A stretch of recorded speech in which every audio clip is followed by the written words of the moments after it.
Mayor Humdinger has had a unique reputation over the years since being introduced as Paw Patrol's first villain. He is a middle of the pack one at best, not the greatest but not the worst either, mostly due to how many times he's appeared over the series, and each season and gaining the record as a cheater and sabotager in competitions, and having his nefarious hench kitties executing his schemes for his own selfish intentions. When it comes to villains in the series, they usually have a set in stone agenda and personality over the course of their tenure. There are two notable exceptions to this. Sweetie for being a greedy and spoiled pup before undergoing a redemption, and now occasionally assists the Paw Patrol whenever it's to her interest. This personality shift applies to Mayor Humdinger as well, who we know him today as for everything I mentioned earlier. There was a time in the earlier days where you couldn't really call Humdinger a villain, until the second season would plant the seeds that would be what Humdinger would become in the future. And that's what we'll be doing today, explaining how Season 2 set up Humdinger's transformation from a rival into a full-on villain. Humdinger, in a general term, is someone who is a remarkable or outstanding person or thing of its kind. This explains Humdinger's gloatness in winning contests throughout the earlier seasons, beginning with Season 1. Mayor Humdinger makes his first appearance in the series with Pup Away. In his Season 1 appearances, he sports his usual purple suit that he wears throughout the series. The only significant change is he is wearing a pilot helmet, goggles, and a scarf around his neck. In his Season 1, note his voice, as it is much deeper than modern Humdinger. It looks like they got that dusty old bag of wind up in the air. And the balloon is working too. Full steam ahead! Easiest race yet. Looks like another year on top for the town of Foggy Bottom. Oh, I've never lost a race, and I'm not starting now! After them! Why bother? Foggy Bottom sub is sure to win the mayor's race, just like last year. Ha! Next year I'll have lots more hot air. He also dons the well-known laugh as well. Across his appearances in the first season, this is the only time he does this. As for this episode, he, along with other mayors, including Goodway, are competing in the annual mayor balloon race. Humdinger makes the remark that he hasn't lost a race before, and then he ends up losing. How fitting. The next episode he appears in is Pup's Great Race, which is only a cameo, so we're going to skip that one.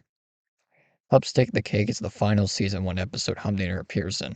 Once again, Humdinger competes against Adventure Bay in a cake contest, which he won the previous year. And, as you can probably guess, he ends up losing that one as well. Out of the two episodes that I just mentioned, despite his little screen time, you'll notice that there is one significant detail that Humdinger never does in both episodes. He doesn't cheat. He played fairly in both events, and as an added bonus, he is the one that gives the winner's trophy to Mayor Goodway in Pup Away, and even attends the after party afterwards. A good look for him, as instead of whining about the loss, he accepts it and seems to move on from it by claiming that he will win the mayor's submarine race. And also, this line. Well, today is the only day you'll beat Foggy Bottom at anything. That one didn't age quite so well. Let's be fair here. If these two episodes were to have been created with Humdinger as a villain he is now, then surely he would have cheated. Let's ask ourselves, why didn't he cheat here? Seeming that he's undefeated in racing, I figured this would be one instance where he would cheat and Pup Away to keep his winning streak intact, but he doesn't. I think this has to do with his record up to this point, which I'd say is a winning one, and he hasn't had many losses before. One loss couldn't hurt him, and maybe even two to some extent. And considering how he acts in Season 1, I'd consider him more of a rival, if anything. He hasn't really done anything that would make him into a villain yet, despite getting angry, grumbling, and bickering with Mayor Goodway. Plus, despite having his suit, the rest of his outfit that he's wearing doesn't strike as someone a villain character would wear, or be intimidating, at least not yet. The reason why I mentioned all of this with Season 1 is because of the contrast and how differently Humdinger is and looks compared to Season 2, which this is where Humdinger turns from a rival into the villain we know now. Let's find out how Season 2 does this. You don't need to look further than Humdinger's Season 2 appearances to know where the series was going with this. He had a total of 6 episode appearances in Season 2, double from the previous season, plus even tripling it if you take out his cameo appearance in Pup's Great Race, and only base it on the episodes where he actually had a role. There are 3 episodes in particular that I want to take a further look into, as these are best examples, in my opinion, of Humdinger's villain transformation. Pup's Save a Basketball Game is where we'll start. and this might be the more notable example of Humdinger's turn into a villain. Within this new season, Mayor Humdinger sports a new look. While his suit remains the same, he has ditched the pilot gear and scarf and donned the infamous top hat that we'd be accustomed to, making him look more villainous. He also has a cane with him, but this is the only episode that it appears in to my knowledge.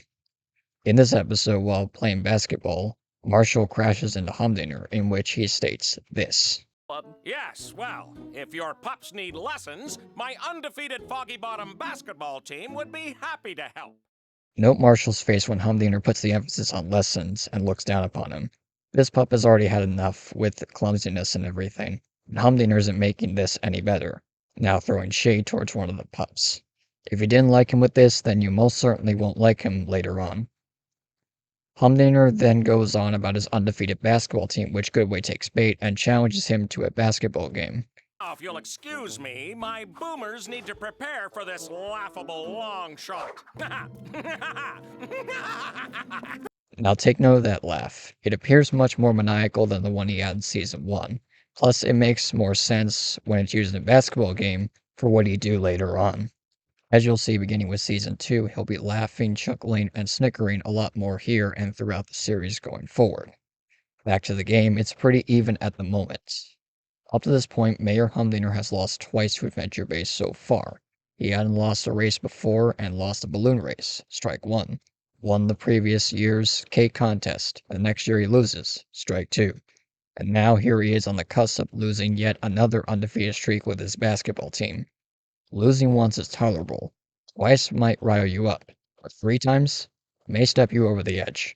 And for Humdinger, he has to do something to turn the tide, and there's only one way to do it. Giving the command to one of his players. You know what to do.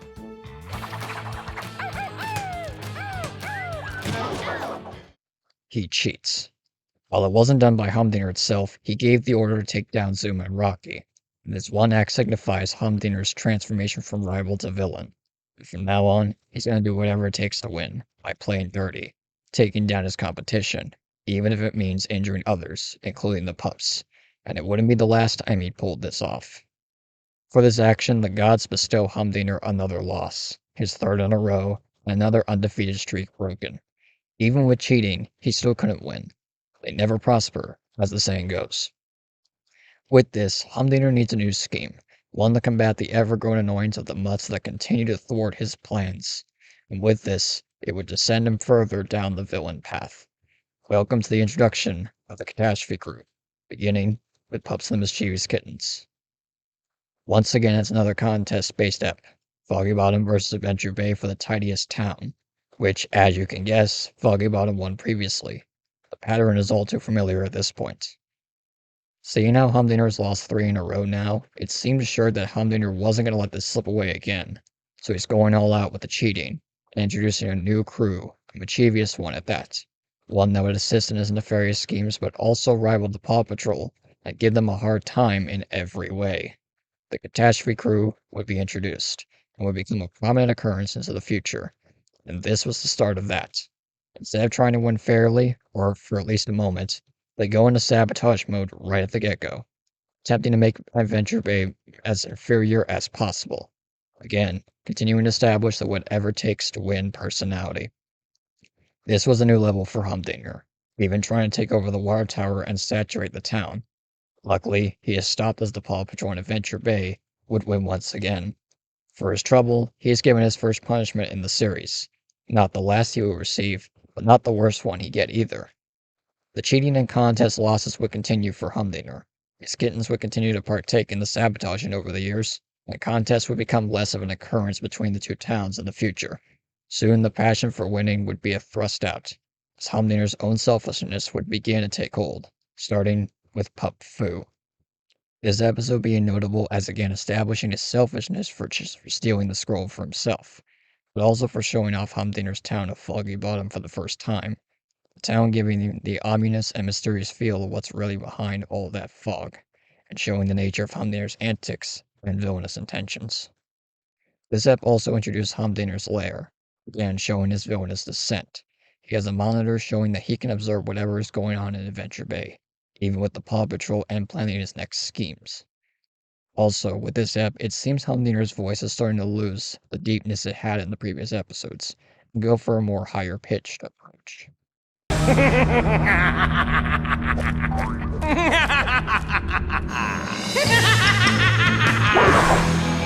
Huh. My kitties weren't anywhere near the scroll. They were too busy practicing for their cat jitsu belts. Right, kitty witties?